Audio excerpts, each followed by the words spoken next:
Welcome to Inglenook and the Inglenook sightings. Or more likely, you've been to Inglenook before, so welcome back. I'm a newcomer here. I've just recently become acquainted with Inglenook.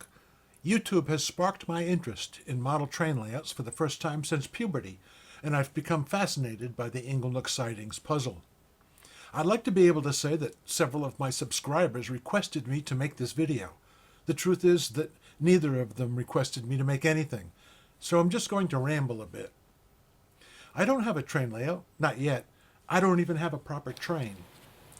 I did try to start an N-scale layout, but after I purchased just 2 freight cars and a few pieces of track, I found out that not all N-scale is the same.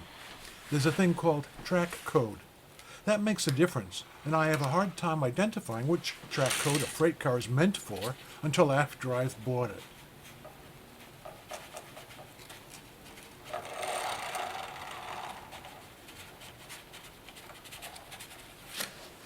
So in the meantime, I've put aside building a proper model train layout and have turned to a paper layout. But Inglenook still has my attention. I think I'm the last person on Earth to discover Inglenook and the Inglenook sightings, so I don't need to explain the puzzle because you've seen and heard it all before. However, there are 2 constraints that I adhere to. The first is that the engine can't shift more than 3 cars at a time, and second, I require the engine to return to the head shunt when switching points. Since the engine can't enter the head shunt with more than 3 cars, that doubles down on the 3-car pulling limit of the loco. One rule enforces the other. Entering the head shunt also marks the point where move counting is incremented. Back to the paper layout. I've identified the cars by the first 8 letters of the alphabet. Admittedly, this representation of the train erodes some of the railroading essence from the puzzle. It's got to be a lot more fun with an actual model train. At this point, I'm simply addressing the puzzle aspect of the layout. As I played and replayed the puzzle, I noticed if I want to solve a random puzzle, it doesn't matter whether I randomize the starting car positions or the ending car positions, as long as one or the other is random. I don't have to randomize both. I could, but doing so doesn't offer any new shunting moves. Not doing so doesn't eliminate any. So I typically start all my shunting puzzles with the cars in alphabetical order. It's just easier to standardize on that starting arrangement.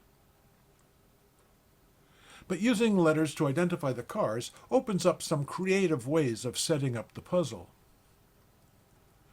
Randomly generated puzzles are fun, but I discovered that certain pathological cases are more interesting, and they're repeatable, so they work well for setting up duplicate puzzles for comparing solutions. For instance, start with the usual 5 cars in siding 1 and 3 cars in siding 2, the standard startup, my standard startup. This first puzzle is reverse the order of the cars in siding 1. Puzzle number 2. Start with the standard startup arrangement in siding 1 and rotate the cars 1 position to the left. Finish with B, C, D, E, A. Rotate the cars to the right. That is, finish with E, A, B, C, D. Maybe do it again, but rotate 2 positions at one go. D, E, A, B, C. Make up some 8-car rotation puzzles that include siding number 2. This is fun, and it can be set up to be competitive. Starting with the standard startup, spell out 5-letter words. Stop after each word, or keep going, make it progressive. There are 11 5-letter words you can make from the first 8 letters of the alphabet. Add a handicap. Cut down the capacity of one of the sidings by blocking it with something like an Inglenook property. Don't land on it, it'll cost you a bundle. To make up for this, you can reduce the total wagon population by 1. Actually, you have to. But the solution should still require 5 cars. Be sure the card you pull is not used in the solution. Or add some real drama to cut the capacity of the 3rd siding. Don't run over Nell.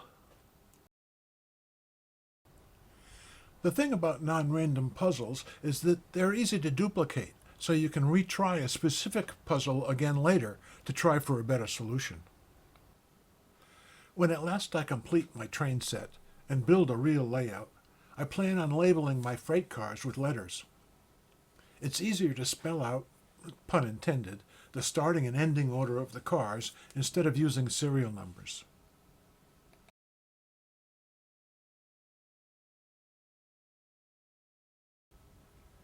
You've been very patient, but I'd like to show you one more thing if you'll indulge me.